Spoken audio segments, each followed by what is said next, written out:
vamos a estudiar en este curso. Sin embargo, hay algo que va a resultar muy útil que lo conozcan y que va a facilitar el estudio de funciones, que es la transformación de funciones. Vamos a ver acá, tengo más gente que sigue entrando.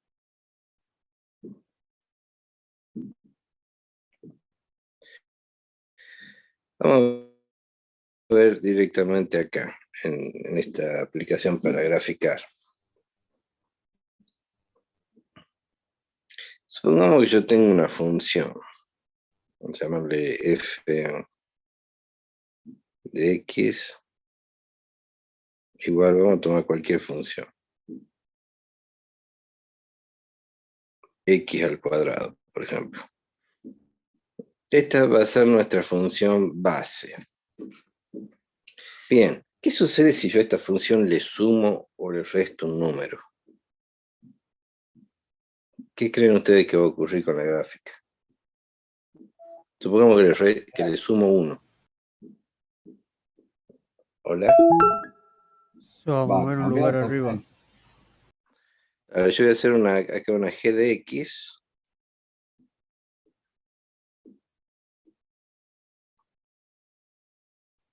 Que va a ser igual a f de x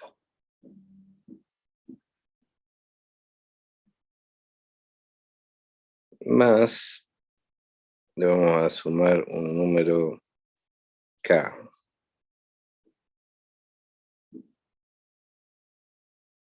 Entonces, fíjense, es la misma gráfica, pero está desplazada un 1 hacia arriba. ¿Qué pasa si yo le aumento el valor acá? Se desplaza cada vez más hacia arriba.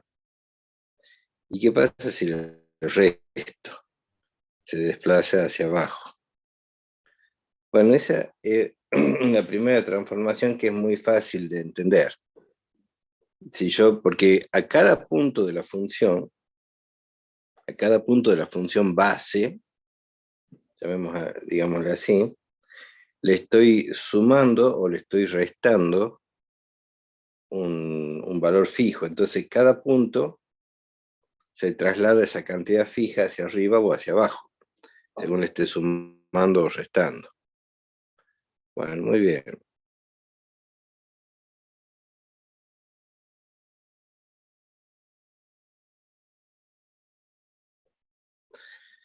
Bien, ahora entonces, nosotros vamos a ver las siguientes transformaciones. Esto se llamaría una traslación vertical. O sea, la función tal como es, sin sufrir ninguna deformación, como si fuese algo rígido, se traslada una cierta cantidad hacia arriba o hacia abajo. Bien, después están las traslaciones horizontales, están los cambios de escala. O sea, cambio de escala, si es vertical, significa hacerla o bien más larga en el sentido vertical, o bien más achatada en el sentido vertical. Y si es horizontal, significa ensancharla o comprimirla. Esos son los tipos, y después están las reflexiones también. Esos son los tipos de transformaciones que vamos a ver. Hay otros tipos de transformaciones, como por ejemplo las rotaciones, que no las vemos. Entre otras cosas, porque si ustedes la rotan, imagínense que ustedes le hicieron rotar a esta función, por ejemplo, 45 grados, ya deja de ser función, ¿verdad? Entonces habría que cambiar el dominio, en fin. Bueno, veamos cómo es una traslación horizontal. Yo voy a definir otra función, la voy a llamar h, de x, que va a ser igual a f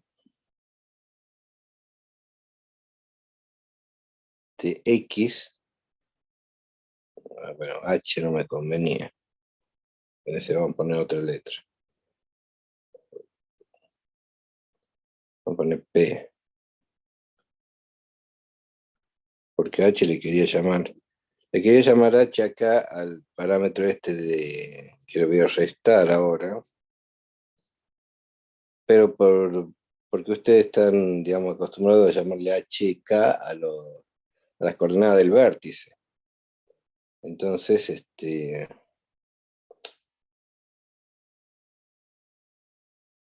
para usar el mismo parámetro.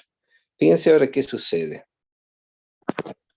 ¿Qué sucede si yo le cambio el valor a h? Se traslada, pero en sentido horizontal. ¿Y a qué se debe esto? Bueno, por ejemplo, si ustedes a x menos h le llaman u, se hacen un cambio de variable.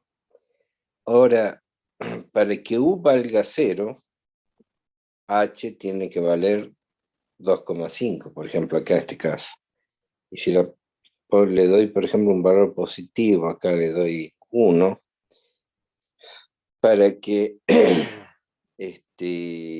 u valga 0, x tendría que valer 1. O sea, esta función p toma los valores que tomaba la función f cuando x es igual a h.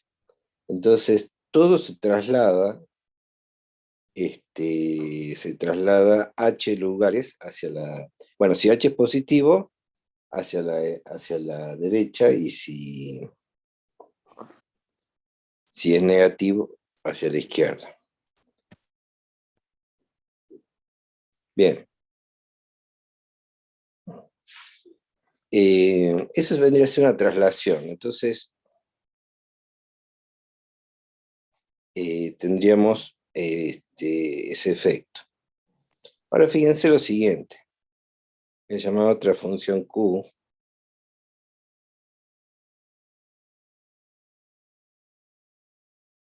Llamémosle q.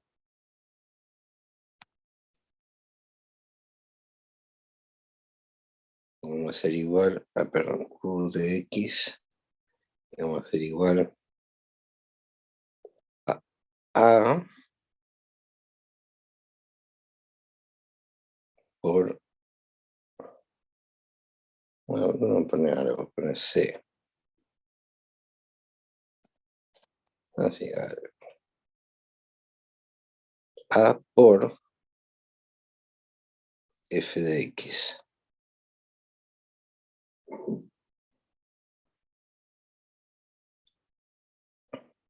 Fíjense, ahora, ¿qué pasa? A medida que yo le cambio el valor a... ¿Qué ven ustedes? Este voy a poner otro color. Color que se note más. ¿Qué ven ustedes a medida que le cambio el valor a... Se hace como más angosta. Bueno, efectivamente, habría dos formas de pensarlo. Por ejemplo, yo le voy a poner ahí. Yo le quería poner el valor, voy a poner el valor 2. Profe, ¿y cómo se llama esa transformación? Esto es un cambio de escala. Cambio de escala. Ah, bien, gracias. Pero lo que pasa es que después vamos a ver otro ejemplo donde queda más claro la diferencia entre un cambio de escala vertical y un cambio de escala horizontal. Pero en estas funciones como x cuadrado, fíjense lo siguiente, ustedes me han dicho se hace más angosta. Vamos a hacer lo siguiente, miren, acá vamos a poner el punto. Profe, disculpe que lo Vamos molesté. sí, Dice al chico en el grupo de WhatsApp que si le puede aceptar si entra a la reunión. bueno.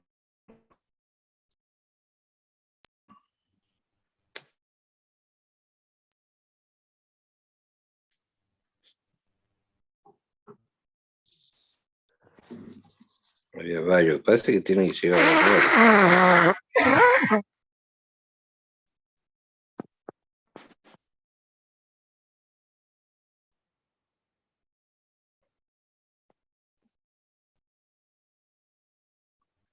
A ese punto que está ahí en 1, 1, ustedes dicen, se hace más angosta. Bueno, porque ustedes lo piensan trasladado a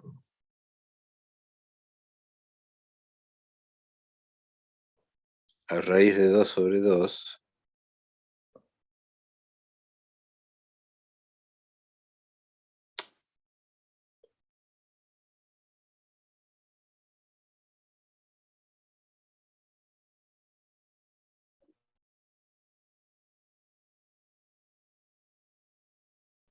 Pero ustedes lo piensan como que se ha trasladado más cerca del eje Y. Pero fíjense que otra forma de pensarlo sería suponer que se ha trasladado a 1, 2. ¿Comprenden? Ese punto que estaba ahí, podemos interpretar de dos formas. Que la parábola se ha comprimido en el sentido horizontal, y que por lo tanto el punto se ha venido más cerca del eje Y, o podemos suponer, o podemos interpretar que la parábola se ha alargado en el sentido vertical y que por lo tanto se ha ido más lejos del eje X. ¿Se dan cuenta en sus cabezas de esas dos posibilidades de interpretar esto? Es el mismo efecto. Si decimos que la parábola se ha comprimido en el sentido horizontal, que si decimos que se ha alargado en sentido vertical. ¿Lo ven? ¿Lo entienden a eso? Sí, profe. Bueno, vamos a hacer una cosa. Para no tener tantas funciones acá, sino para ver todo junto, vamos a hacer cosas. Yo voy a borrar esto,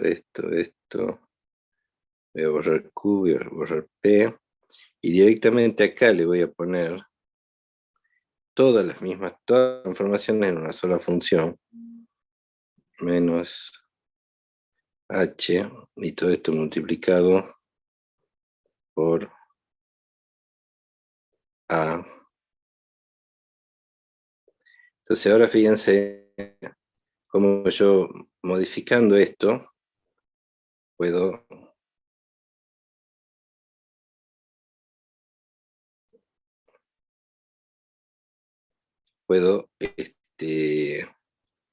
a la misma parábola, o sea, yo le voy a dar esto los valores 0,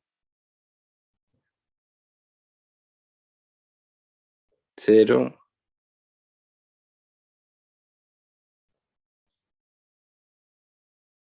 acá le voy a dar también el valor 0, y a A le voy a dar el valor 1. O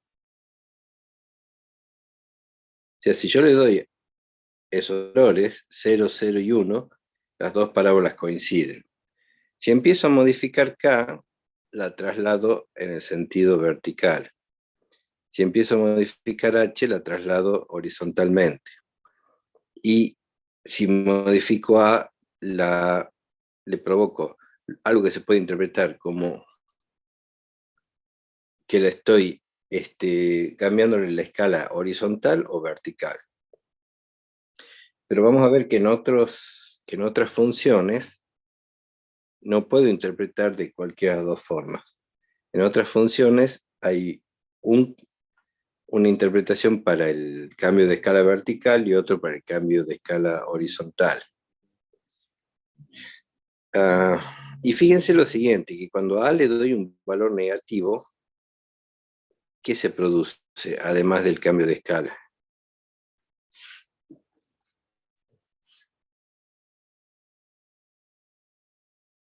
Se da vuelta.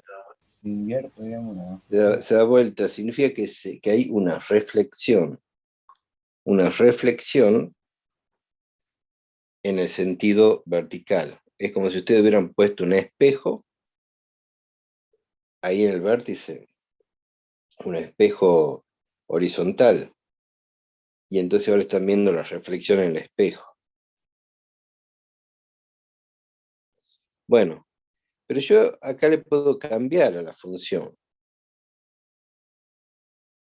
Le puedo poner, por ejemplo, voy a poner la función seno de x. Entonces, fíjense lo siguiente. Fíjense cómo la función seno de x, con este k, yo la muevo para arriba o para abajo.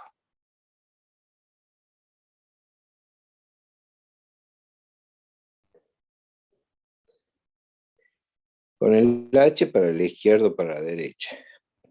Y con el a, ahora lo único que puedo hacer es cambiarle la escala vertical. Entonces ahora quiere decir que ya no da lo mismo, ya no se lo puede interpretar de las dos formas, como que es como que la alargo en sentido vertical o la comprimo en sentido horizontal. Ya no puedo hacer eso.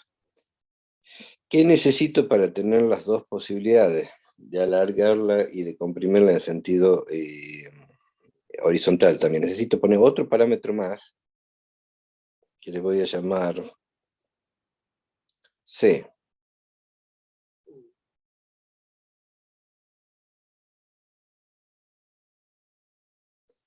Y vamos a poner control C.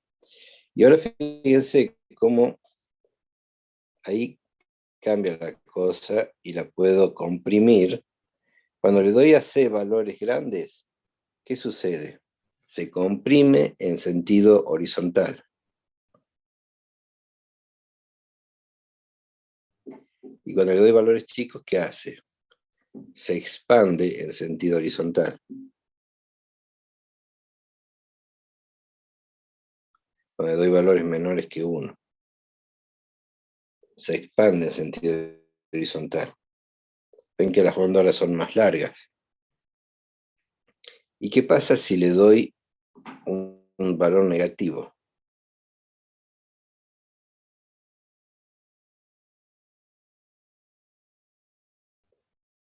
Si le doy un valor negativo, hay una reflexión, pero con respecto al otro eje, con respecto al eje Y. Entonces, fíjense lo siguiente. Fíjense la forma que tiene esta expresión acá. Uy.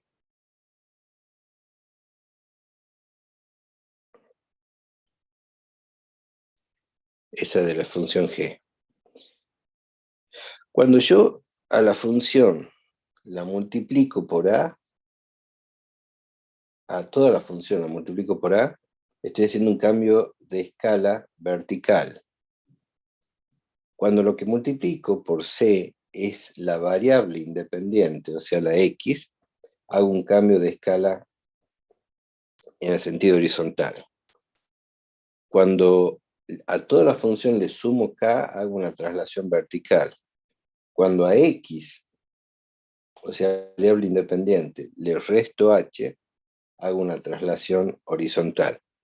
Y eso que, ahora, en algunos ejemplos, en algunas de estas funciones, hemos visto que se las puede interpretar indistintamente, como si fuese un cambio de escala vertical u horizontal. ¿A qué se debe eso? Bueno, fíjense, supongamos que yo tengo f de x igual a x cuadrado. Si yo hago g de x igual, por ejemplo, a 2 por x cuadrado,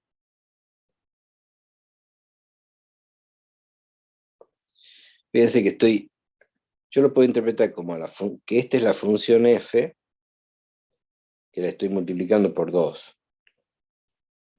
De acuerdo con lo que acabamos de ver, es una traslación, no es una traslación, cambio de escala vertical. Se hace más larga. Profesor, disculpe que lo interrumpa. Sí. Sí. Dicen unos chicos, unos alumnos, si los podría aceptar en la sala que están esperando hace tiempo ya. Bueno, ya lo voy a dejar entrar. Gracias. Sí, decía yo que esto lo puedo interpretar como que a toda la función la estoy multiplicando por 2, y eso vendría a ser una elongación, o sea, la alargo en el sentido vertical. Pero también lo puedo interpretar como que esto es raíz de 2x todo al cuadrado. Puedo interpretar como que estoy multiplicando la variable independiente por raíz de 2. Y eso vendría a ser una compresión en el sentido horizontal. O sea que en el caso de una función como x cuadrado, los dos efectos, estos dos efectos de cambio de escala vertical u horizontal, se los puede interpretar de una forma o de la otra. Pero en otras,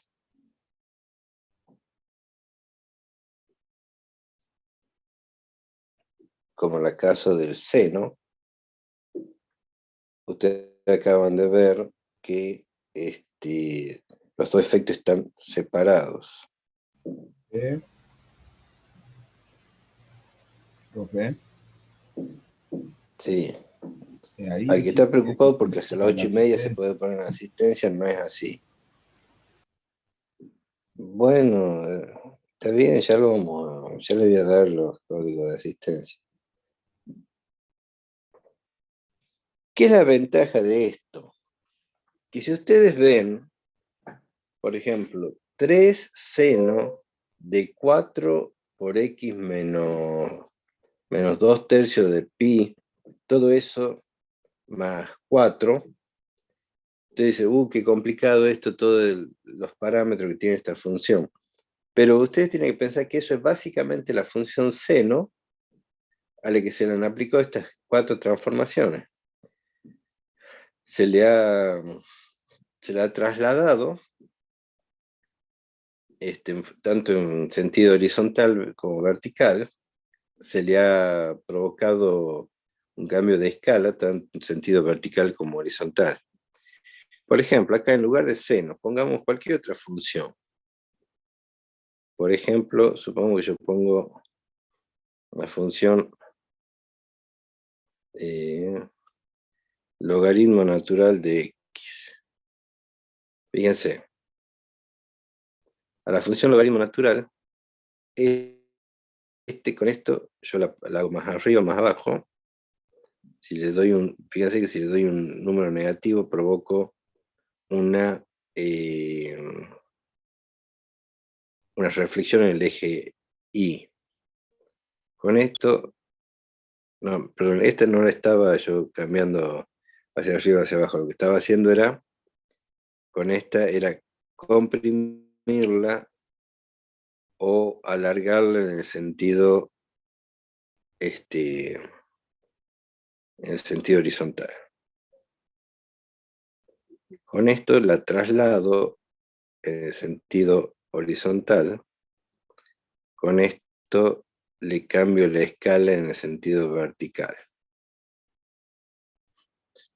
O sea, si ustedes se acostumbran a pensar en transformaciones, pueden aprenderse, digamos, el análisis de algunas funciones que ustedes la pueden considerar como base, por ejemplo, x cuadrado, por ejemplo, seno, coseno, y después cuando tiene varios otros parámetros, ustedes ya pueden decir, bueno, es la misma función, seno, o logaritmo, o la que fuere, que está trasladada hacia arriba, hacia abajo, hacia la izquierda, hacia la derecha, que está alargada o comprimida en el sentido vertical u horizontal.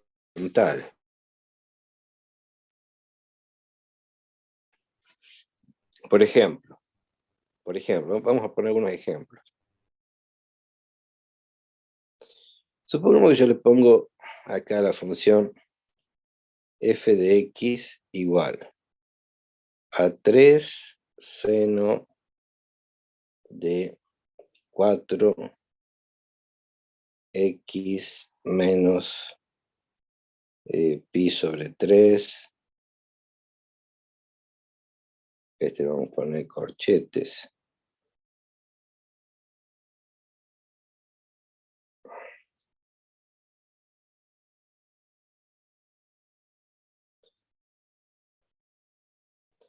Menos 1. ¿Qué me podrían decir de esta función?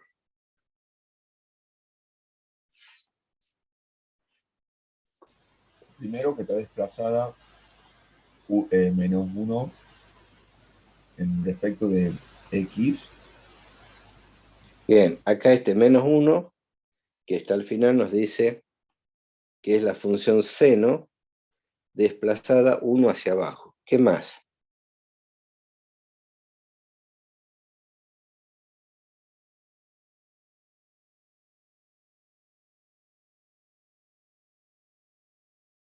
¿Qué más pueden ver ahí? También está trasladada horizontalmente pi, un tercio de pi.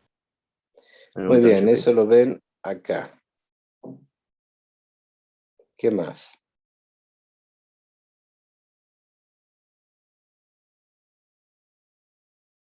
Ese 4 que multiplica dentro del corchete. ¿Qué me está diciendo? Que le afecta el periodo. Sí. ¿Qué va a hacer ese 4? El hecho de que sea 4 que es mayor que 1. La va ¿Hace a que se acumular ensanche o hace que se comprima en el sentido? Ensanchar. el ancho. No, la comprime. La comprime, porque fíjense, ¿cómo pueden razonarlo? Pueden razonar que si no estuviera ese 4, haría un ciclo en 2pi. En cambio, ahora hace 4 ciclos en 2pi. Entonces tiene que estar más comprimida. Y finalmente este 3, ¿qué nos dice?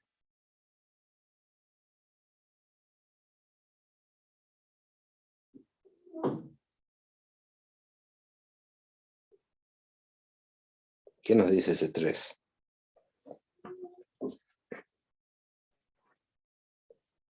Ese afecta en sentido vertical. Ahí la ensancha, digo, la alarga o la comprime en sentido vertical. La larga. Ahí la alarga, muy bien, claro. Porque es 3 veces, o sea, si antes los picos estaban separados una unidad del nivel medio, ahora va a estar 3. Lo veamos acá en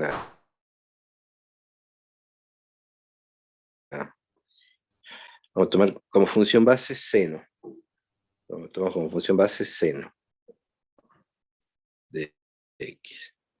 ¿Verdad? Y por ahora no lo puedo hacer. Esa es nuestra función base, seno. Yo acá incluso le voy a cambiar la escala, le voy a poner pi, porque como nos conviene más para ver en el caso de la función seno, esa es la función seno. Ahora le voy a dar los valores que le he dado a los parámetros. En nuestro caso, yo acá le di el valor menos 1. A h le di el valor pi sobre 3. Le di el valor pi sobre 3. Pi dividido en 3. A c le di el valor 4. O sea, c el que está multiplicando dentro de la función. Y a, que está multiplicando fuera, le di el valor 3. Y ahora veamos que nos quedó la función g. Fíjense, tal como yo les decía, fíjense que en el sentido horizontal, ¿qué ha sucedido? ¿Se ha ensanchado? No, se ha comprimido, porque donde antes entraba un ciclo, ahora entran 4 ciclos. ¿Se dan cuenta? Tal como ustedes habían dicho, esto está corrido una unidad abajo. Fíjense que hacia abajo llega a menos 4, hacia arriba llega a 2. Pero el hecho de que vaya de 2 a menos 4 quiere decir que la amplitud es en total, desde el pico hasta el valle, es de 6. O sea que tiene una altura de 3 respecto del nivel promedio, que está en menos 1. O sea que en el sentido vertical se ha alargado. En lugar de ser 1 hacia arriba, 1 hacia abajo, es 3 hacia arriba, 3 hacia abajo. Y finalmente el HSP sobre 3 lo que ha provocado es que se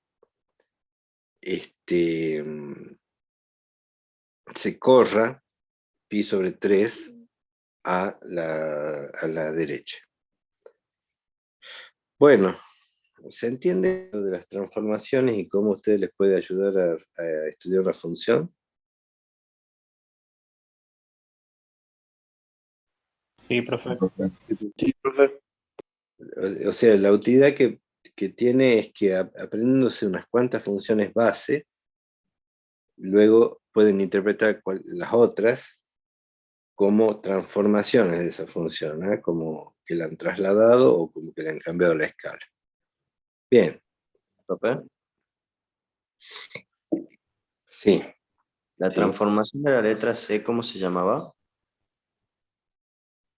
Es un cambio, el que yo ahí la simbolicé con la letra C, es un cambio de escala horizontal. Si C es mayor que 1, provoca una compresión horizontal. Si C es menor que 1, provoca un alargamiento horizontal.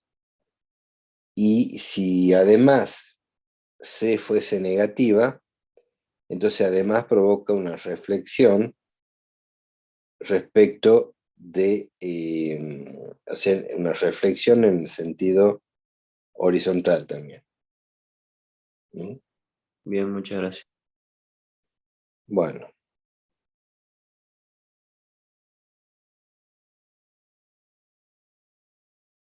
A ver, están desesperados por el código de asistencia. Yo le voy a dar, yo lo voy a generar, mejor dicho. No es hasta las 8:30, no sé por qué alguien se imaginó eso. Yo siempre pongo hasta las 10. Pero yo lo voy a generar el código de asistencia. Bueno, de todas formas, eh, ahora yo voy a iniciar, digamos, otra presentación para seguir avanzando. Ahora vamos a ver hoy lo siguiente. Vamos a poner acá funciones parte 2.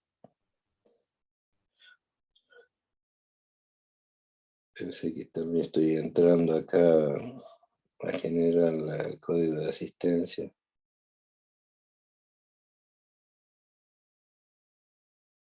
Bueno, ¿qué vamos a ver hoy? Además de lo que ya hemos visto. Por un lado vamos a ver álgebra y composición de funciones. Y si hubiera tiempo, veremos también función inversa. Dentro del primer tema, vamos a ver qué es el álgebra de funciones, qué es la composición de funciones. Tema muy importante, esto de composición de funciones, por lo menos antes, cuando era presencial, los exámenes, siempre había en el examen del primer cuatrimestre un ejercicio que era o de composición de funciones, por ejemplo, en un tema era un ejercicio de composición de funciones, en el otro un ejercicio de función inversa. O sea, estos dos temas que vamos a ver hoy, si es que nos alcanza el tiempo, y si no, lo veremos entre hoy y el lunes que viene, son dos temas que siempre aparecían en los parciales. Y dentro de función inversa, bueno, vamos a ver qué es una función biyectiva, qué es la función inversa y cómo se determina. Parece que ahora justo estoy generando el código. Entonces vamos a volver acá al cuaderno de notas digital, así se los escribo en pantalla y ustedes lo pueden ver. CN 7X 0, no es O, es 0, Z. A ver, fíjense si pueden ponerse en asistencia.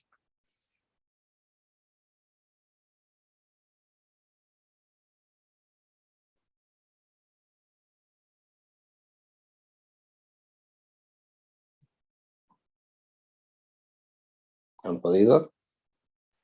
Sí, profesor. Listo, profe, gracias. Bien. Borro esto.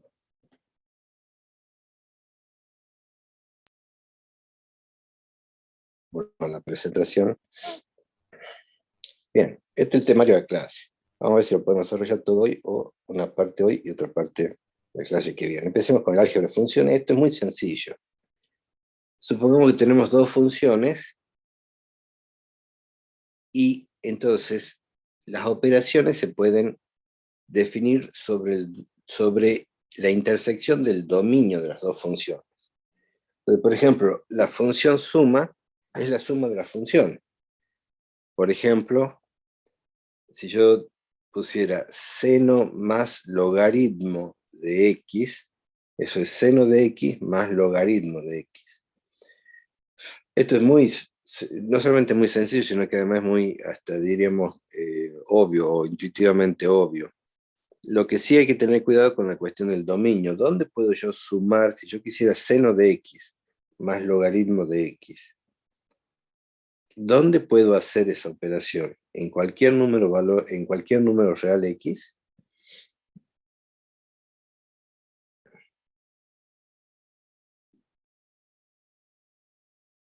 ¿Cómo, profe?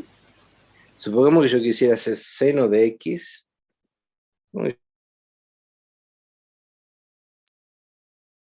Yo quiero hacer la función suma. Quiero hacer suma de funciones. Quiero hacer seno de x más logaritmo natural o logaritmo de la base que fuera de x. Eso estaría definido, bien definido en qué, para qué valores de x. Para cualquier valor, para cualquier x real. No, para el x menor que 0, porque tenemos el dominio del seno, que sería los reales, el dominio del logaritmo natural, que sería lo de x mayor a 0, y si lo intersectamos, nos da... Muy bien, tiene que estar en cero infinito, porque tiene que estar en la intersección de los dos dominios, o sea, tiene que ser, x tiene que ser válido tanto para la primera función como para la segunda. Eso es prácticamente el único cuidado que hay que tener. Lo mismo si hago la diferencia, si hago el producto. Por ejemplo, hago x cuadrado por seno de x. Hago x cuadrado por logaritmo de x. Ahora, cuando es el cociente, x tiene que estar en el dominio de f y de g, pero además g de x tiene que ser distinto de 0, porque no puedo dividir por 0. Entonces, si yo tuviera, por ejemplo, supongo que tuviera x cuadrado dividido en el logaritmo de x. Supongo que yo tuviera acá cociente y que tuviera x cuadrado dividido en el logaritmo de x. ¿Qué me podrían decir sobre x? Para que esté en Tiene que la ser mayor que 0. intersección de las dos. Para que esté en la intersección de los dos, ¿qué tiene que ocurrir? Que x tiene Mayor que que 0. ser mayor que 0. Pero además hay otra limitación. ¿Cuál es? Tiene que ser distinto. ¿De qué? De 0. No, porque si tiene que ser mayor que 0, obviamente tiene que ser distinto de 0, si no, no sería mayor que 0. Pero otra Ser limitación. negativo. ¿Ah? No tiene que ser negativo. Bueno, pero eso ya lo hemos puesto, porque hemos puesto que es mayor que 0. Entonces no es negativo, y tampoco es 0. Pero además hay otra limitación. ¿Alguien la ve? Que siempre... Bueno, voy a poner yo y ustedes me van a decir por qué. X tiene que ser distinto de 1. ¿Por qué? Porque no me da mi determinación. No. Porque se va a hacer 0. ¿Qué se va a hacer 0? El cociente de la función. El cociente no se va a hacer 0. Lo que se va a hacer 0 es el denominador. Porque el logaritmo de 1 es 0. El logaritmo de 1 es 0, sí, ¿verdad? No puede ser 1. No puede ser 1 porque sería 0 el denominador. O sea, sería 0 la que la identificaríamos acá como la función g. ¿Comprenden? Entonces, cuando hacemos el cociente, además de cuidar que x tiene que estar en el dominio de las dos funciones, o sea, en la intersección de los dominios, además tenemos que también descartar los valores de x que anulen la función que está en el denominador. ¿Se entiende? Esa es la única, digamos, cosa adicional que hay que tomar que hay que tener cuidado cuando es cociente. Pero por lo demás, esto de álgebra de funciones es una cosa muy sencilla. Pasemos a la composición de funciones, que es algo un poquito más, hay que tener más cuidado. ¿Qué es una función compuesta? Bueno, antes que nada veamos cómo se la denota, con ese círculo chiquito, con ese circulito, se lee f compuesta con g, eso se lee f compuesta con g. ¿Y qué es f compuesta con g? Es f de g de x. O sea que se aplican las funciones g y f sucesivamente en ese orden. Por ejemplo, veamos acá. Pues vamos a poner acá función compuesta.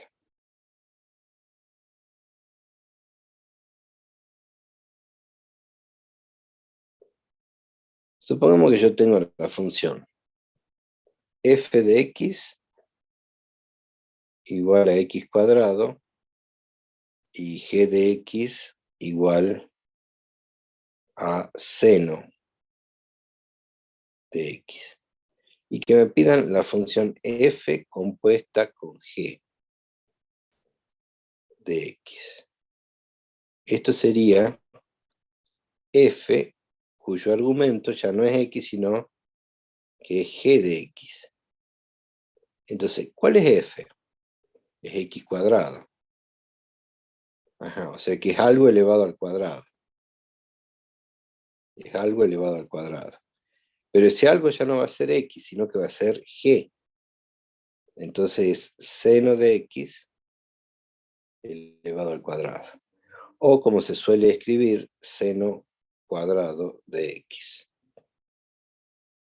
Pero ¿qué pasaría si en lugar de pedirme eso, me pidieran al revés? G compuesta con f de x. En ese caso sería g de ¿qué? De f de x.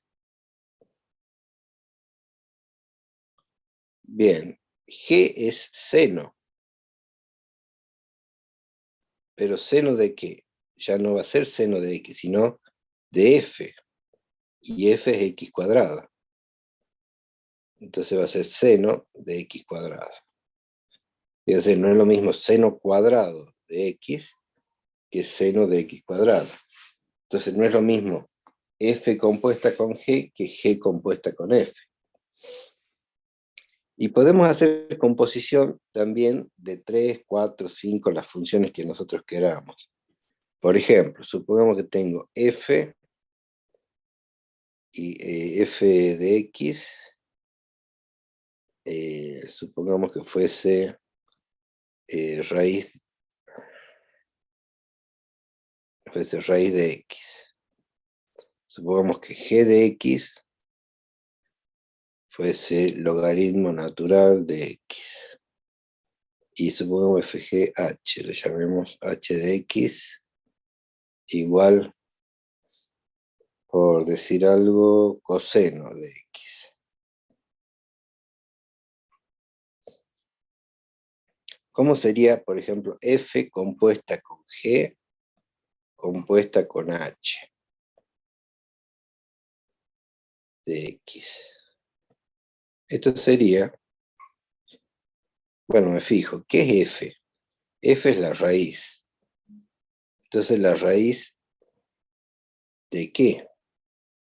Ya no va a ser de x, sino que va a ser de g, que es el logaritmo natural, pero ¿de qué?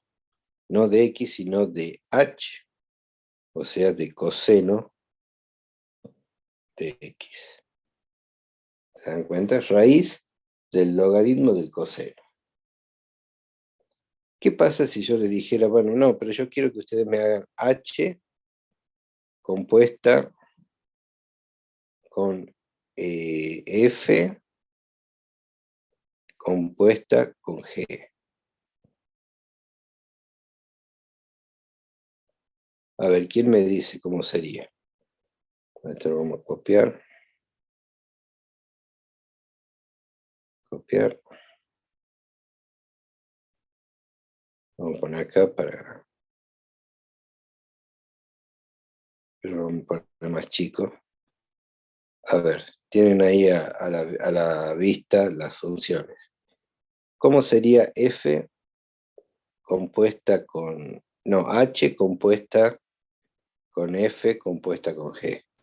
Sería coseno de raíz del logaritmo de x. Coseno, espérese, un poquito más acá. Coseno, porque la función h es coseno de qué? De f, que es la raíz, ¿de qué? De g, que es el logaritmo de x. ¿Se dan cuenta? Entonces, se las escribe en ese orden, pero fíjense que el orden en que se van aplicando es justo al revés. Porque, por ejemplo, acá, a x lo primero que hago es aplicarle el logaritmo. A lo que me sale de esa función, aplico la raíz. Y a lo que me sale de esa función, le aplico el coseno.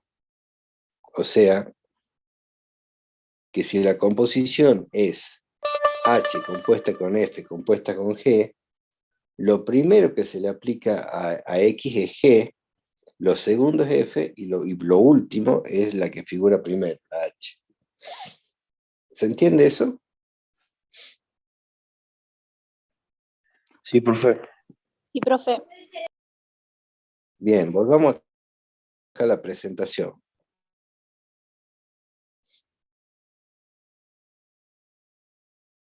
¿Cuál es el dominio? Esto es muy importante, atiendan. De hecho, lo que siempre le ponían en el parcial, por lo menos así cuando era presencial, era determine el dominio de la función compuesta, y les ponían ahí una función compuesta. Pero la consigna era encontrar el dominio sin hacer la composición.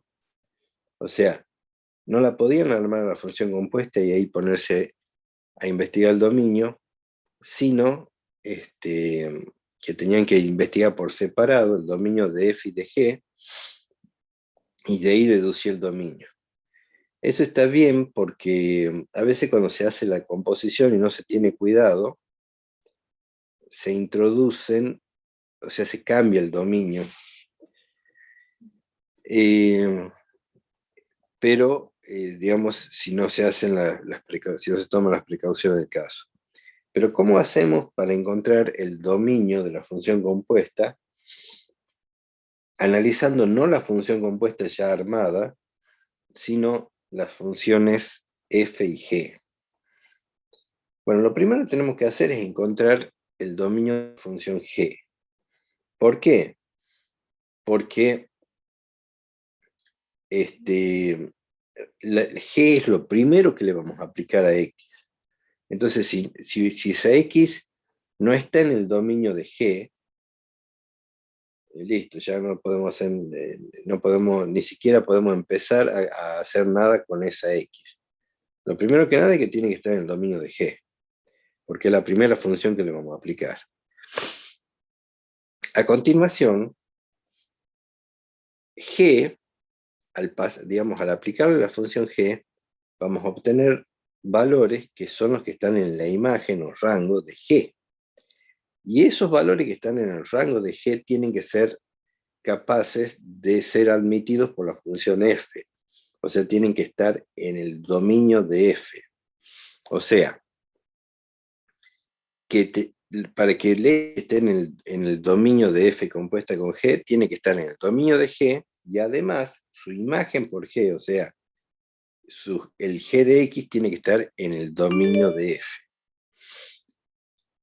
Esto, ¿se acuerdan que cuando yo les decía forma de representar una función, entre otras, le hablé de algo que se llama diagrama de máquina? Fíjense, acá viene perfecto como para ayudar a entender. El diagrama de máquina. El valor X entra primero en la función G, o sea, tiene que estar en el dominio de G porque tiene que ser admitido por esa función. O sea, tiene que ser capaz de entrar en la primera máquina. Y lo que sale de esa primera máquina tiene que ser capaz de entrar en la segunda, que es F. Pero lo que sale de la primera máquina son los valores del rango de G. Entonces, X tiene que estar en el dominio de G y además su imagen por G tiene que estar en el dominio de F. ¿Se entiende la idea? Lo veamos con un ejemplo. Profe. Supongamos que F es logaritmo y que G es seno. Y nos piden hallar el dominio de F compuesta con G. Bueno, vayamos a hacerlo. Fíjense, ahí las puse las funciones para que tengamos a la vista. G es seno, F es logaritmo. ¿Cuál es el dominio de G? Todos los reales, porque es seno. Entonces, por la primera máquina pasa cualquier valor de X. La primera máquina, que es seno, admite cualquier entrada. ¿Sí? Pero veamos qué tenemos a la salida de la función G. A la salida de la función G vamos a tener números en el rango entre -1 y 1. ¿Cualquiera de esos números va a ser admitido por la función f? No. ¿Qué condición tiene que tener la salida de G para que f la admita?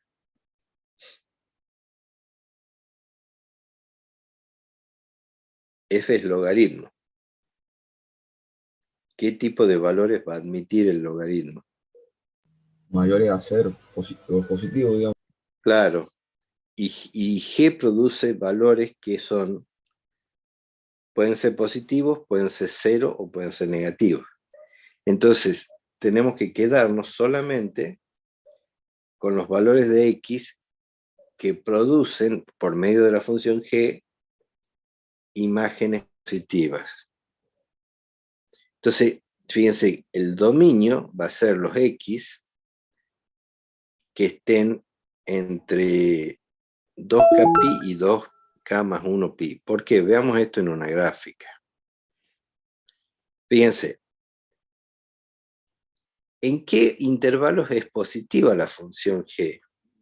Por ejemplo, de 0 a π, de 2π a 3π, lo mismo va a ocurrir de 4π a 5π, y del otro lado, por ejemplo, del lado negativo, desde menos 2π hasta menos π, desde menos 4π hasta menos 3π, etc.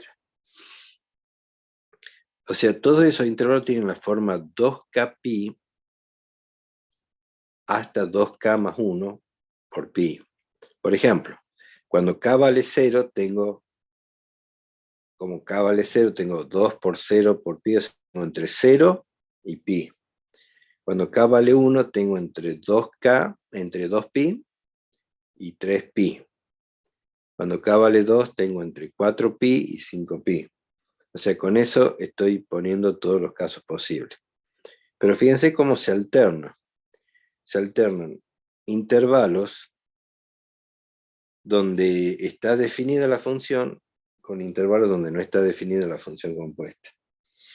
Y los puntos límite de cada intervalo no están incluidos. ¿Por qué? Porque no puede ser 0,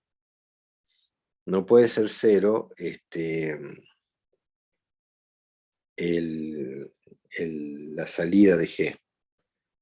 Tiene que ser estrictamente positivo, porque si no el logaritmo no lo acepta como entrada. ¿Se entiende este ejemplo? ¿Se entiende cómo se utiliza? Sí, Sí, profe. Bueno, ahí tomen ustedes cualquier graficadora, si tienen la computadora, o si no, pueden usar esta que uso yo, si quieren Desmos. Tienen que ir a www.desmos.com o googlearlo ahí Desmos, y grafiquen esta función. Grafiquen esta función compuesta, o sea, grafiquen el logaritmo del seno de x, a ver si realmente es como yo les he dicho y solamente aparece en esos intervalos la función y los otros quedan vacíos. A ver.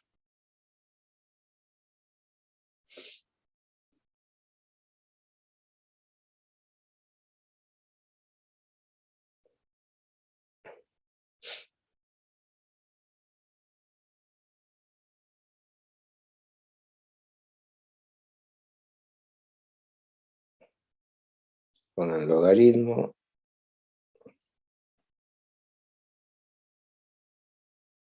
Voy a ir acá. Voy a borrar todo esto.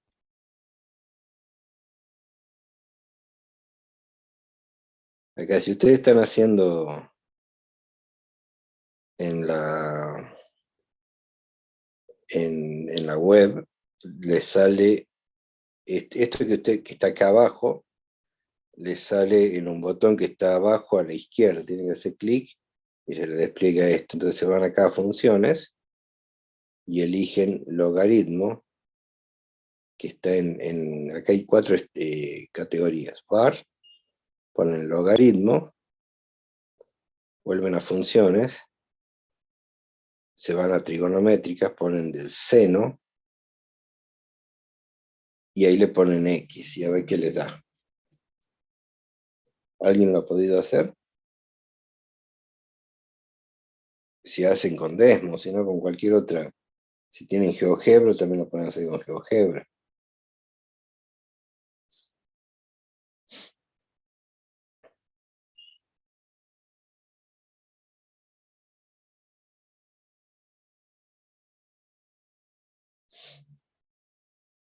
Ya lo hice, profe, me tomo valores para abajo, no sé. Se toman valores para abajo, pero la cuestión, sí, está bien, eso está muy bien. Por otro lado, te toma, digamos, un intervalo, después te deja vacío otro, Sí, así me como deja tenía otro que ser. vacío. Sí, sí. Fíjense, como hace acá, y fíjense cómo efectivamente, entre 0 y pi está la función, entre pi y 2pi no hay nada, entre 2pi y 3pi sí, después entre 3pi y 4pi no hay nada, entre 4pi y 5pi sí. ¿Y por qué creen ustedes que da para abajo?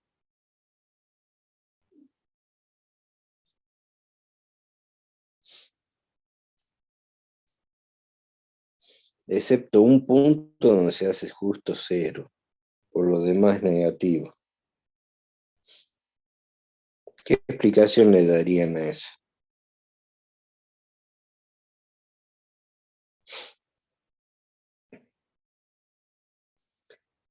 A ver, pensemos un poquito. Seno, cuando es positivo, toma valores entre qué y qué.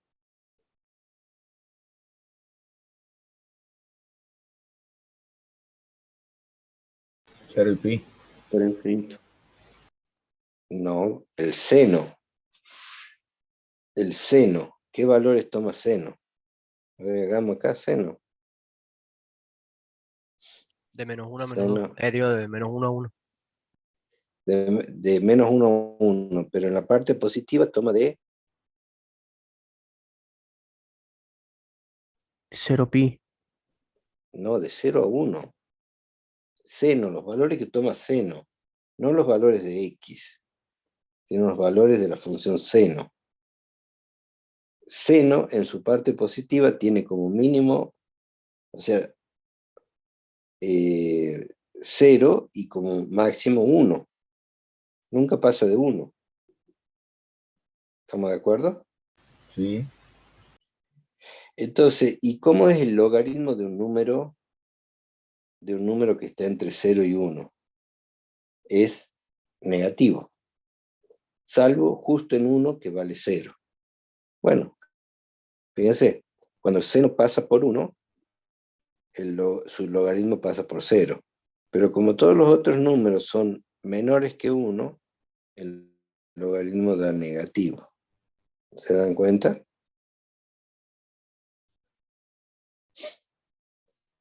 Y donde seno es negativo, directamente no puedo calcular el logaritmo. Bien.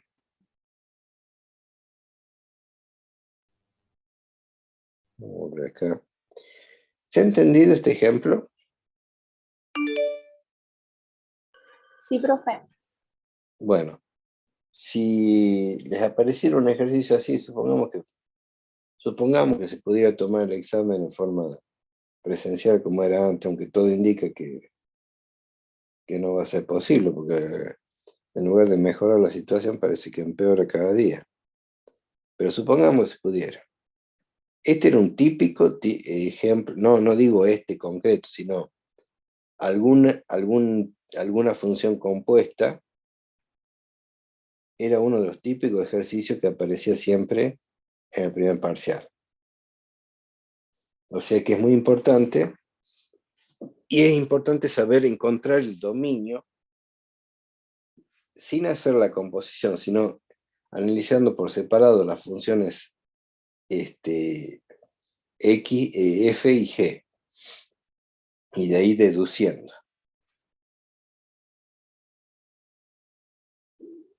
Volvamos. Ahora pasemos, bueno, no sé, si no hay y que la tenés, digamos, lo mismo, información en forma más gráfica acá.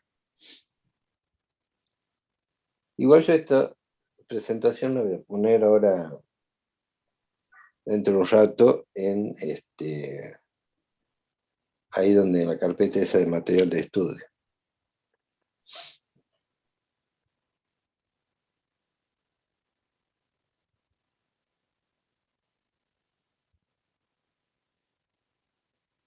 ¿Alguna otra pregunta sobre función compuesta?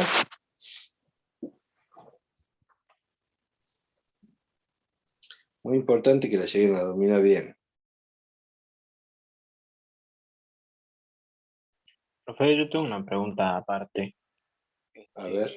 ¿Sabe si es que usted graba las clases y las sube o por el momento no? No, yo no las grabo. Pero creo que hay... no me acuerdo si son de la comisión de ustedes o...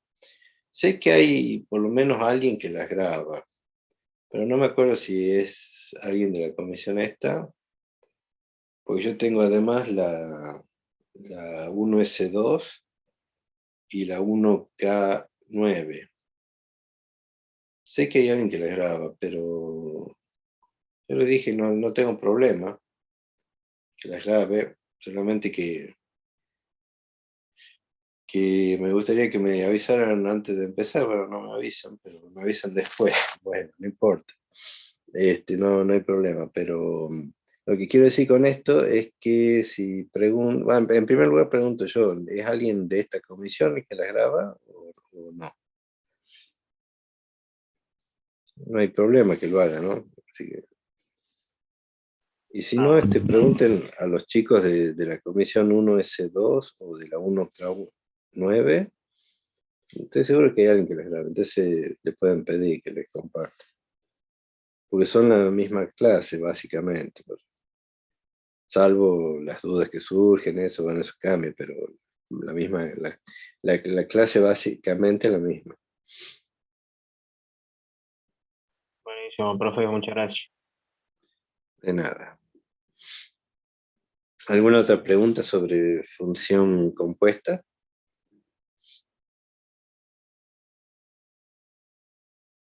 Por el momento no, profe. Sería ver ver ejercicios y de ahí van a salir, ¿no?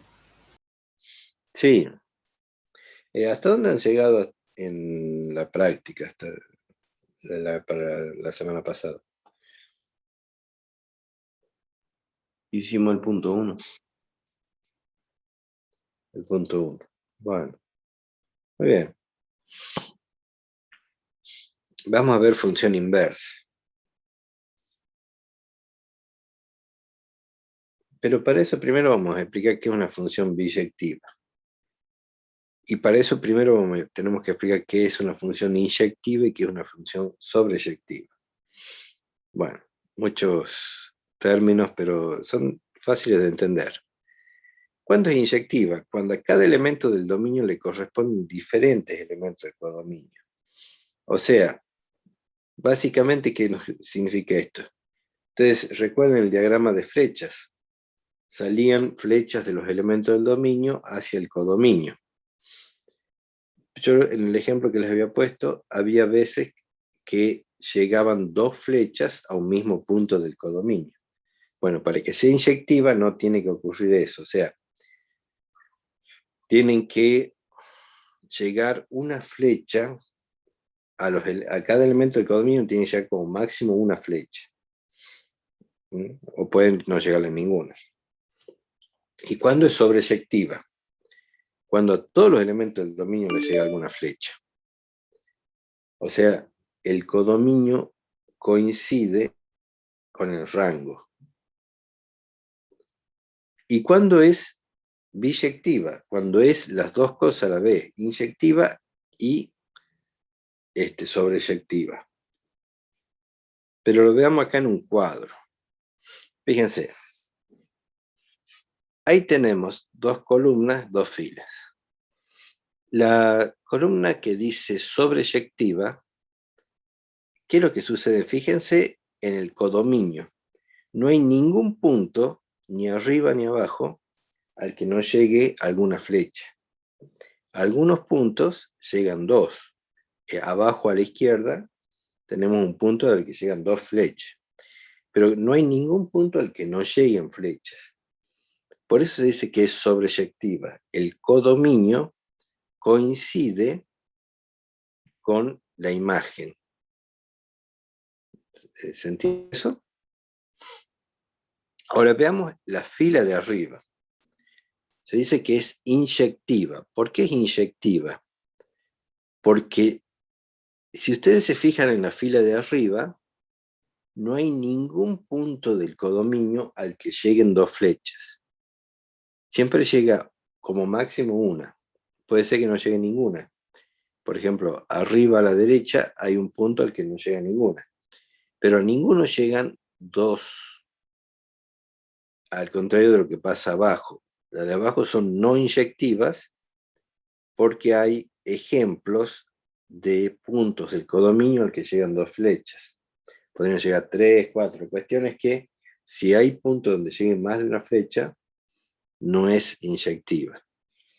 Ahora, si se fijan arriba a la izquierda, esa función es a la vez sobreyectiva e inyectiva. ¿Por qué es sobreyectiva? Porque no hay ningún punto del codominio que no esté en el rango. ¿Y por qué es inyectiva? Porque a cada punto del codominio llega una flecha. Entonces, ese es el caso en que se dice que es biyectiva. ¿Y por qué se dice 1 a 1? Porque fíjense, a cada elemento del dominio le corresponde un elemento del codominio y viceversa. Si las invirtiéramos a las flechas, tendríamos otra función. Una función que en lugar de le llamemos A al que actualmente es el dominio y B al que es el codominio. En lugar de asociar elementos de A con elementos de B, sería al revés, asociaría elementos de B con elementos de A. ¿Se entiende eso? ¿Se entiende qué es sobreyectiva, no sobreyectiva, inyectiva, no inyectiva? Y se ve por qué se le llama 1 a 1 al caso biyectivo.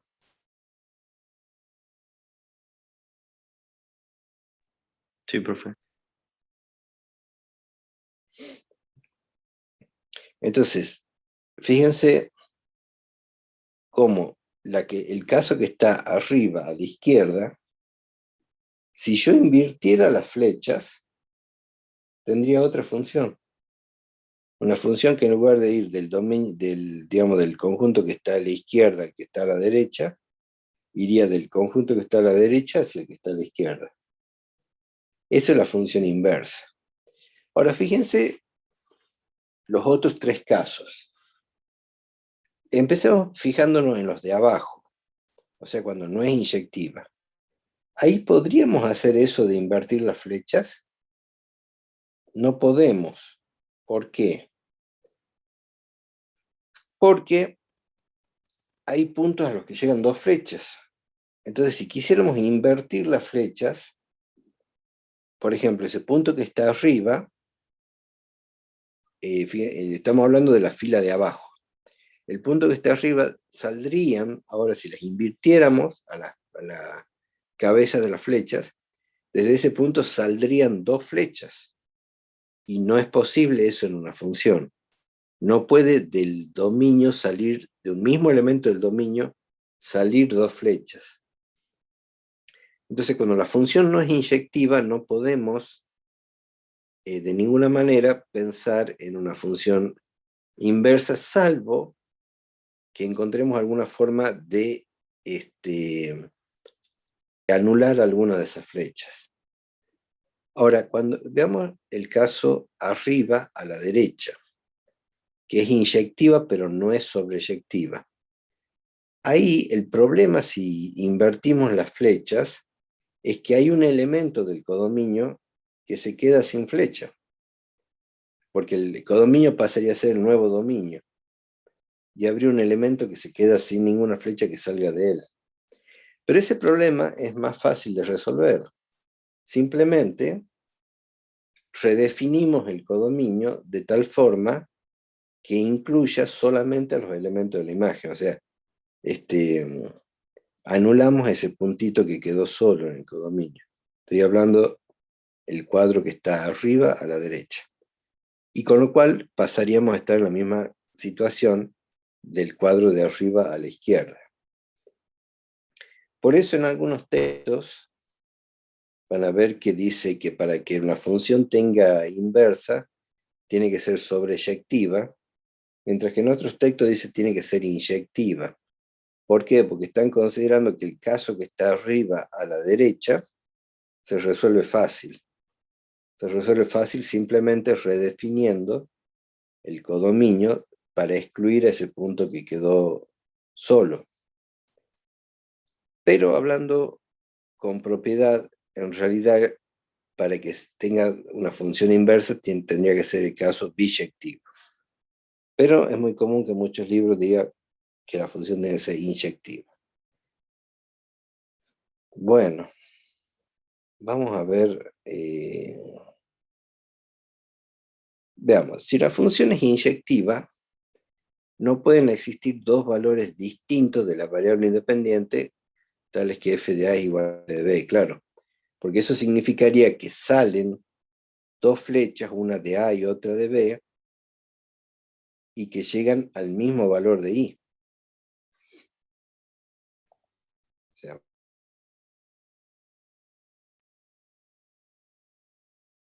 vamos a hacerlo. A ver, lo expliquemos acá. Te voy a borrar.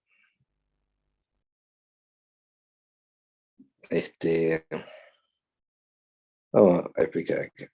Yo tengo acá el dominio y el codominio. Yo tengo acá A y B, dos elementos distintos. No puede ser que haya acá un punto al que van las dos flechas, porque entonces ya no sería inyectiva. Entonces f de A no puede ser igual a f de B. Esta segunda flecha tiene que ir a otro punto distinto. Pues si las dos fueran al mismo punto, ya no sería inyectiva.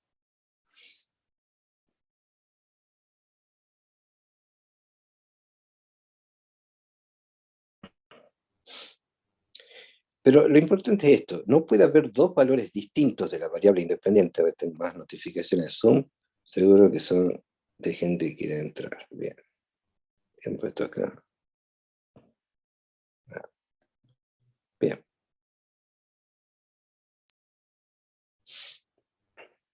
Lo importante es esto. Si A y B son dos valores distintos de X, entonces f de A no puede ser igual a f de B si la función es inyectiva. O sea que ahora podríamos analizar de dos formas si una función es inyectiva. Podemos plantear que A es igual a B, que f de A es igual a B, y de ahí tendríamos que demostrar que eso solamente ocurre si A es igual a B. O bien gráficamente, con el criterio de recta horizontal. A ver, vamos a explicar estos dos criterios. Supongamos que a mí me dijeran, analices si, a ver, vamos a poner acá un par de ejes coordenados, Supongamos que vamos a poner este.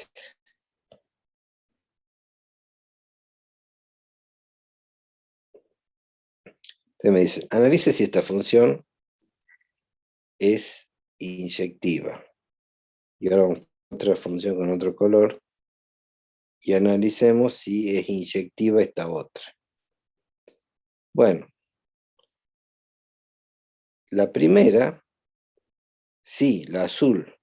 ¿Por qué? Porque si yo trazo una línea horizontal, cualquier línea horizontal que yo trace, a la azul la corta en un solo punto. Pero supongamos que yo trazo esta línea horizontal. A la azul la corta en un solo punto. Todas las cortan en un solo punto al azul. Acá, acá, acá. Pero a la roja, esta la corta en 2 puntos. Y eso me está diciendo que no es inyectiva. ¿Por qué? Porque hay dos valores de X distintos que dan el mismo valor de Y. O sea, este valor acá de X, que le llamemos A. Bueno, voy a poner otro color porque si no, no se ve muy claramente. Voy a poner un color, por ejemplo este. Este A y este B dan los dos el mismo valor de Y. Entonces no puede ser inyectiva, porque para dos valores distintos de X tenemos el mismo valor de Y. O sea, para dos valores distintos del dominio tenemos el mismo valor del rango. ¿Comprende? ¿Cómo es entonces, profe, la de la segunda, la roja?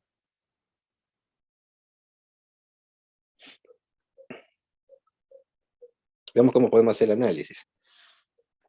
Supongamos que nos dicen, ¿será la función f de x igual a x cuadrado inyectiva?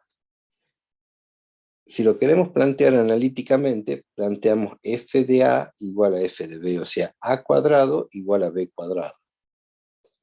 Si yo saco raíz cuadrada de a cuadrado y de b cuadrado, tengo valor absoluto de a igual a valor absoluto de b. Recuerden que la raíz cuadrada de x cuadrado es el valor absoluto de x. Pero de ahí yo deduzco que a es igual a b o que a es igual a menos b. O sea, no puedo asegurar que a sea igual a b. Y por lo tanto no es inyectiva. Por ejemplo, pongamos un contraejemplo. Menos 2 no es igual a 2. Pero f de menos 2, que es menos 2 al cuadrado, es igual a f de 2, que es 2 al cuadrado, porque los dos valen 4. O sea, tengo ahí dos valores distintos de x que me dan el mismo valor de y. Ahora, si restringimos el dominio, si lo hacemos al dominio que sea solamente de 0 a infinito, recuerden que hemos dicho en la segunda clase que si yo quiero puedo restringir el dominio, por más que el dominio natural sea el que fuere, yo lo puedo hacer más restringido si por cualquier razón me conviene hacerlo. Y ahí sí puedo asegurar que A es igual a B, porque no puede ser igual a menos B. No puede ser, porque no pueden tomar valores negativos. A ver, vamos acá con la graficadora esta. Fíjense, si yo hago acá x cuadrado, ¿verdad?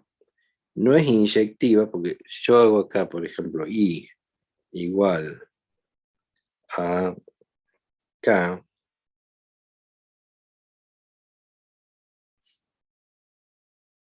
no.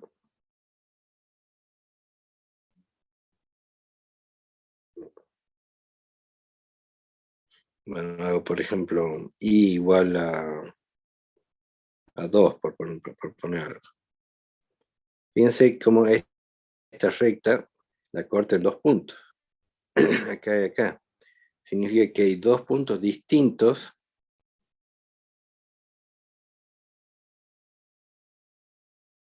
Hay 2 puntos distintos que tienen el mismo i. 2 valores distintos de x que nos dan el mismo i. Pero, si yo la hago que x cuadrado, pero solamente cuando x es mayor o igual que 0, ahí sí es inyectiva, porque no puede haber 2 valores de x que no den el mismo i, porque hemos borrado, por así decir, toda la rama negativa de la parábola. Entonces, una función que no es inyectiva en su dominio natural puede pasar a serlo si definimos un dominio restringido. ¿Mm? Esta no es inyectiva, esta sí. ¿Se entiende esto?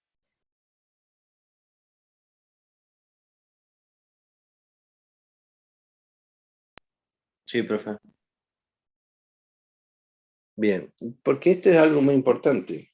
Es muy probable, o digamos, otro ejercicio típico de los parciales era, le damos una función y les decían que analicen si se puede sacar la inversa. Y como vamos a ver, la primera condición para poder sacar la inversa es que sea inyectiva. Si no, no podemos sacar la inversa. Entonces le decían, bueno, analice. Entonces ustedes tenían que analizar esto. Primero que nada, si era inyectiva. Y si no era, restringir el dominio para que en el dominio restringido sí lo sea.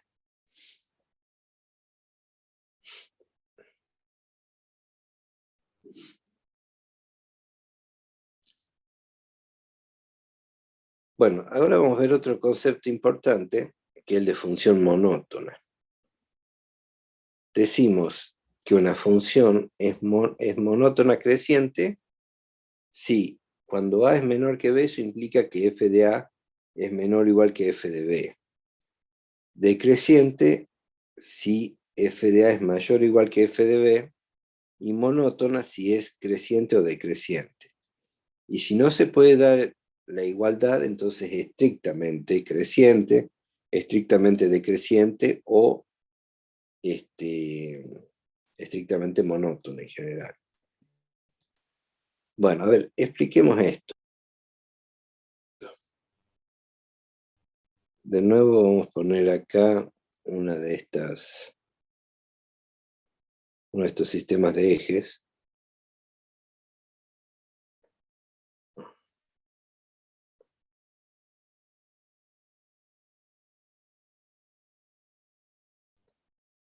¿Cómo sería una función monótona creciente. Es así, estrictamente creciente. Una función así. Si yo tomo cualquier A, por ejemplo, esto es A y esto es B, fíjense que f de A es menor que f de B. Este es un caso estrictamente creciente. Ahora, ¿cómo sería un caso estrictamente decreciente? Así. Fíjense, acá G, sabemos esto, G de A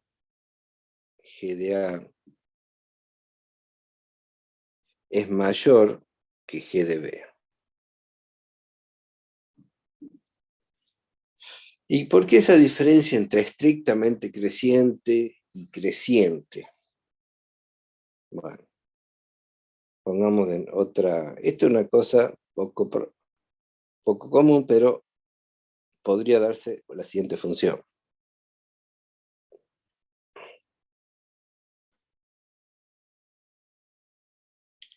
Supongo que yo tuviera una función así. Una función que viene creciendo, después se hace constante. Una función que viene creciendo, después se hace constante y después vuelve a crecer. Eso sería una función creciente, pero no estrictamente creciente, porque tiene un tramo en el que es constante. Entonces acá es creciente, acá es constante, y acá vuelve a ser creciente. Y bueno, y al revés sería decreciente, pero no estrictamente decreciente. O sea, cuando la función puede tener tramos donde crece y otros donde se mantiene constante, se dice que es creciente, pero no estrictamente creciente. Estrictamente creciente es cuando siempre crece, como está acá. Entonces acá, cualquiera de estas dos se dice que es estrictamente monótona, porque una es estrictamente creciente y la otra es estrictamente decreciente. Y acá, entonces es estrictamente monótona. Acá es monótona, pero no es estrictamente monótona, porque tiene intervalos de crecimiento e intervalos donde se mantiene constante. ¿Se entiende la diferencia entre creciente y estrictamente creciente? Sí, profe. Es la posibilidad de que existan tramos donde está constante, nada más. Bueno, entonces esto es creciente, pero no estrictamente creciente.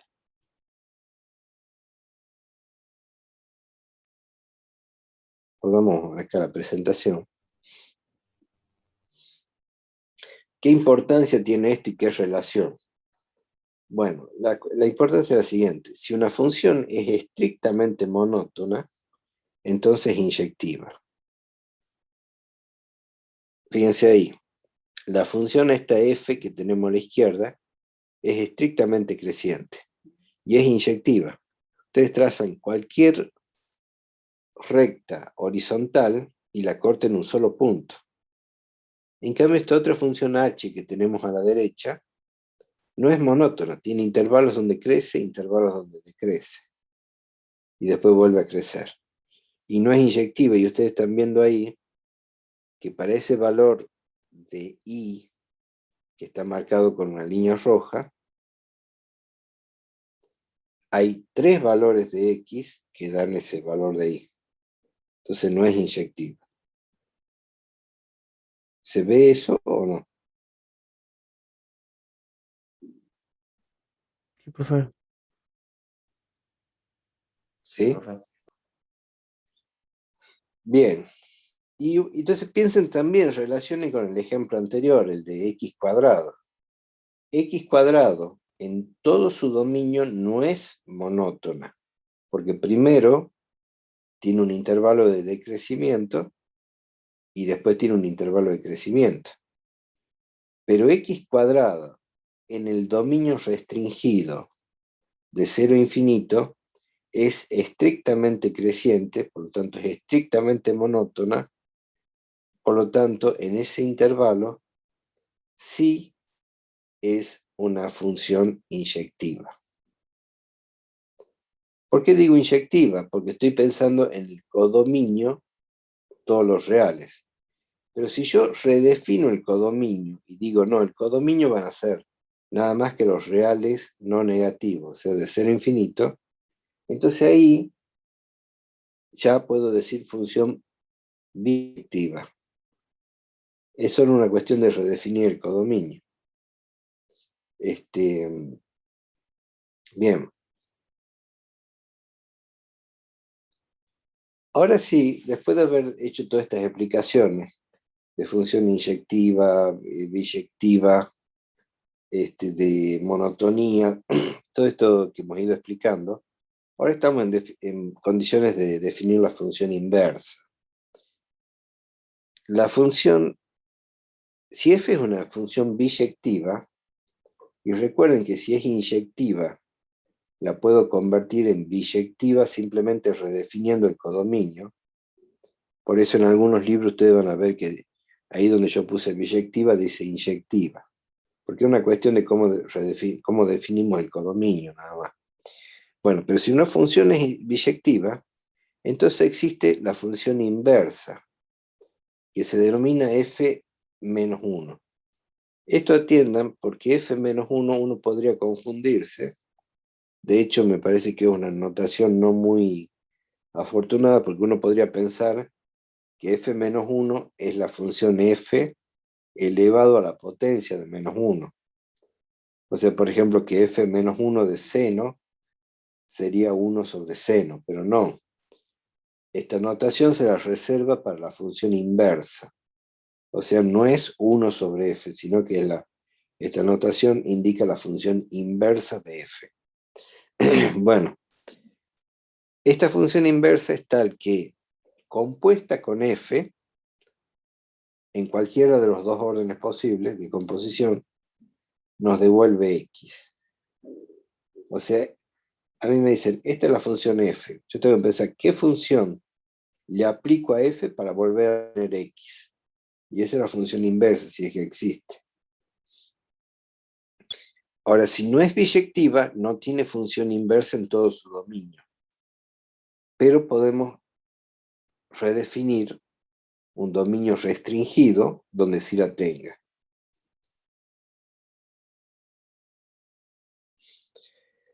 ¿Qué propiedades tiene la función inversa?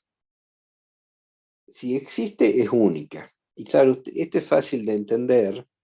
Si ustedes piensan en ese diagrama de flechas, recuerden, las flechas van desde el primer conjunto al segundo.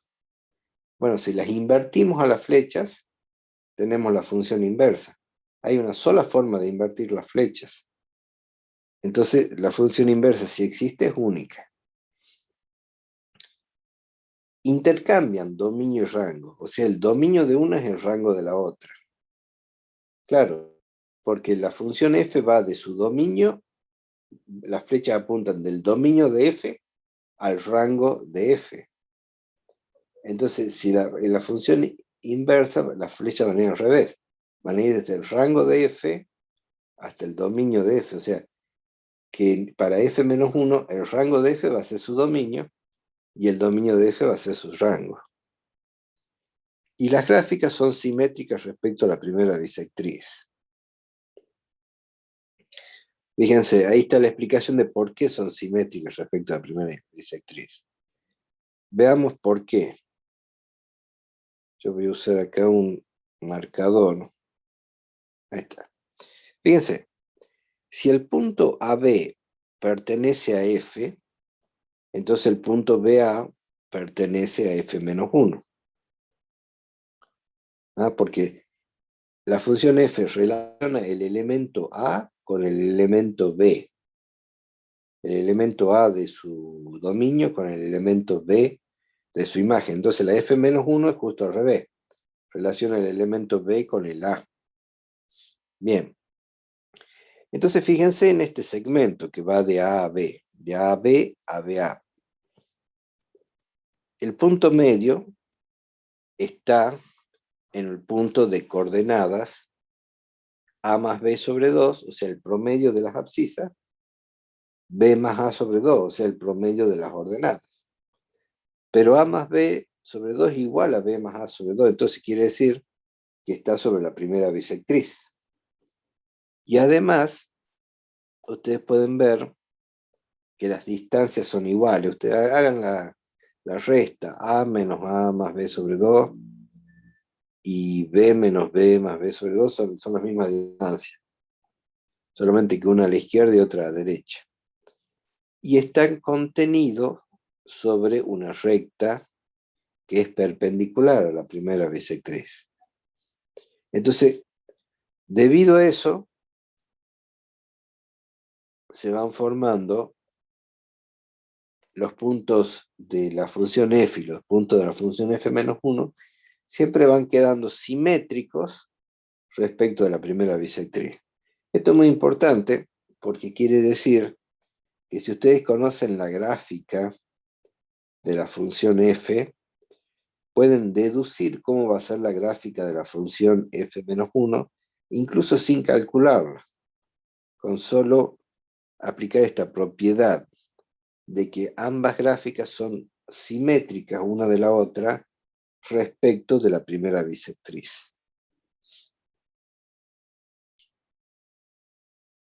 ¿Cómo se determina la función inversa? Bueno, esto también muy importante. Era otro de los típicos de este ejercicio que siempre aparecía en el primer parcial y que volverá a aparecer si es que algún día se toma, o sea, lo mismo va a aparecer, pero quiere decir, antes cuando era presencial, típicamente el parcial tenía 4 ejercicios, o sea, un número limitado de ejercicios. Y de entre esos 4 siempre había un ejercicio, por ejemplo, al tema 1, por decir algo, le tocaba un ejercicio de función compuesta, al tema 2 uno de función inversa, o viceversa. Entonces, lo primero que se hace es determinar, si les dan un ejercicio de función inversa, lo primero que hacen es determinar si es biyectiva la función. Si no lo es, restringir el dominio para que lo sea. Después, plantean la expresión y igual a f de x y hacen todas las operaciones que necesiten, ya sean algebraicas o trascendentes, quiero decir, por ejemplo, necesitan restar, necesitan multiplicar, necesitan sacar una raíz, necesitan aplicar un logaritmo, hacen las operaciones que sean necesarias hasta despejar la otra variable, la variable x. Porque ustedes le dan y igual a f de x. Bueno, operan para despejar x en función de y. Y por último se intercambian las variables para que la función quede con la misma variable independiente, o sea, con x. A ver, veamos un ejemplo. Supongamos que le dicen, encuentre la función inversa de x cuadrado menos 1 si existe. Y en ese caso dar el dominio del rango. Bueno, x cuadrado menos 1, lo que hemos visto hoy al principio de la clase, ¿qué es? Es una traslación vertical de x cuadrado. Es la misma función x cuadrado básica que le hemos bajado 1. Entonces va a tener el mismo problema que x cuadrado. No es biyectiva. Pero si yo lo restringo al dominio, del mismo modo que en el ejemplo anterior restringimos el dominio de x cuadrado, lo restringo al dominio de x cuadrado menos 1 al intervalo 0 infinito, entonces en ese nuevo intervalo sí es una función biyectiva. Entonces, a continuación, planteo esto y despejo x. ¿Qué hago? Paso sumando el 1 y saco la raíz cuadrada. Fíjense que a x lo despejo. Entonces tengo x igual a la raíz de 1 más i. O sea, la tengo expresada. Esa es la función inversa, pero está expresada como una f menos 1 de i.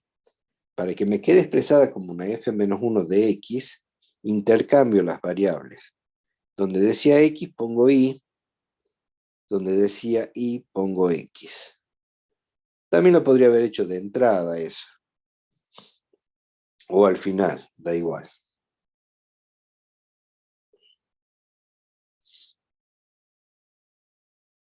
Entonces, ahora veamos la cuestión del dominio y el rango. Fíjense, la función, aquí me equivoqué, bueno, acá, perdón, me equivoqué, tendría que decir x cuadrado menos 1. Dice f de x igual a x cuadrado, tendría que ser x cuadrado menos 1. Bueno, ya lo voy a corregir eso antes de subirle. La cuestión es que si yo al codominio lo pienso como todos los números reales, tengo una función inyectiva. Pero si al codominio lo pienso en el conjunto menos 1 infinito, tengo una función biyectiva. Entonces fíjense que el dominio de f menos 1 coincide con el rango de f. Mientras que el rango de f menos 1 coincide con el dominio de f. Y aquí lo podemos ver gráficamente. Fíjense, las dos funciones, x cuadrado menos 1, ahí fíjense que está con línea de trazos la función completa, x cuadrado menos 1. Pero con línea continua está ya cuando restringimos el dominio. O sea, lo hicimos x cuadrado menos 1, pero solamente para los x mayores o iguales que 0. Y ahí está también graficada con un color rojo la función inversa. Y fíjense cómo coincide el análisis, porque el dominio de la función inversa es de menos 1 infinito, que coincide con el rango de x cuadrado menos 1. Mientras que el rango de f menos 1 es de 0 a infinito, que coincide con el dominio de x cuadrado menos 1. Y fíjense también la simetría respecto de la primera bisectriz. ¿Se entiende este ejemplo? Sí, profe. Bueno, con ese ejemplo llegamos al final de lo que tenía planeado para la clase de hoy. Ya dentro de un rato voy a hacer esa corrección que les dije y la voy a subir. Vamos acá a Zoom.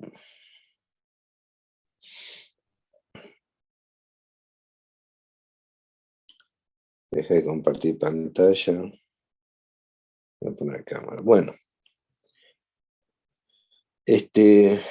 Con eso hemos visto todos los temas de funciones. Yo voy a ver si la clase que viene empezamos con otro tema o si la usamos para repaso de funciones. Quizás la usemos para repaso de funciones. ¿Alguna pregunta?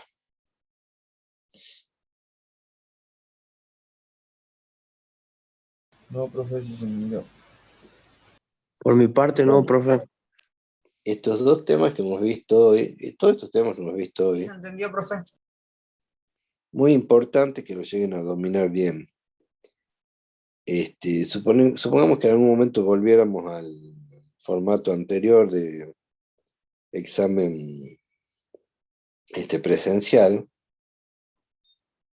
que tenía, digamos, típicamente tenía 4 puntos, y siempre uno de los puntos era o función compuesta o función inversa, o sea, el 25% del puntaje de esos exámenes era uno de estos dos temas.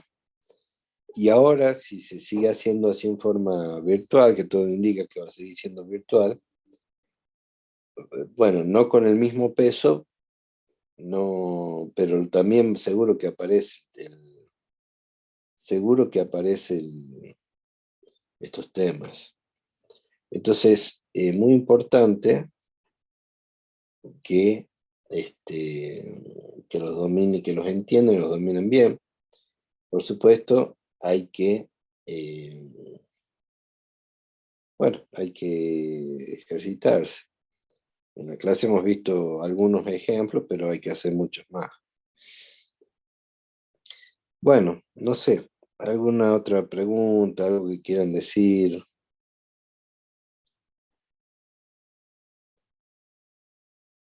Nada. Yo, profesor, no es respecto a los temas de la materia, sino en cuanto a los códigos de matriculación.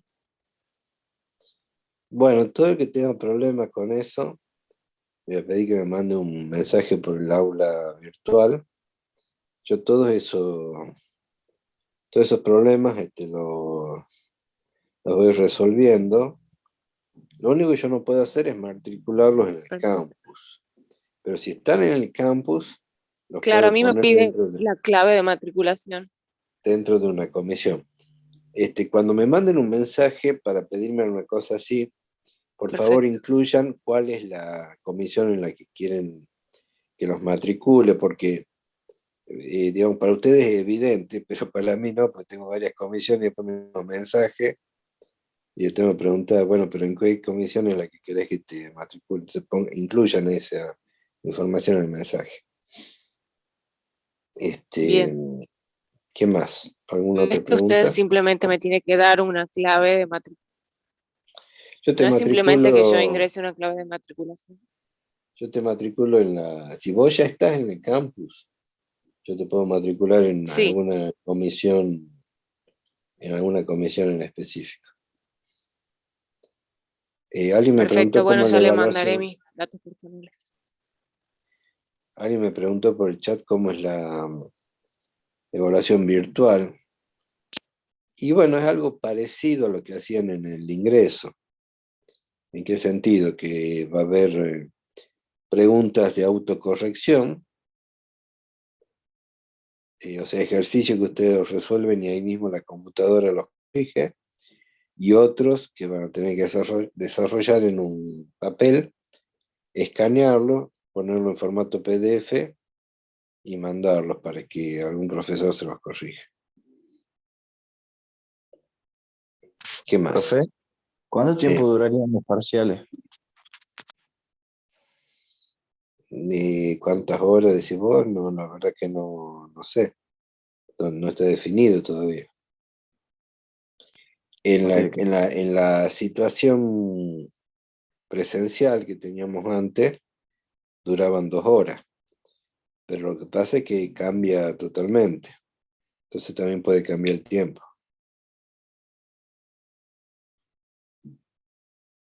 ¿Qué más? ¿Qué otra duda tiene? ¿Qué fecha sería el primer parcial? ¿Cómo? ¿En qué fecha sería el primer parcial? Ah, la fecha. Más o Bueno, menos. no recuerdo la fecha exacta. No recuerdo. Pero seguro que, a ver, normalmente nosotros tomamos antes del receso. O sea, la última, claro, por ejemplo, la primera semana de julio o la última de junio. Eso era lo que hacíamos normalmente. Puede cambiar ahora también, pero sería en principio así. Por ejemplo, la última semana antes del receso o 2 semanas antes del receso. Así hacíamos habitualmente. Muchas gracias, profesor. De nada. ¿Qué otra cuestión?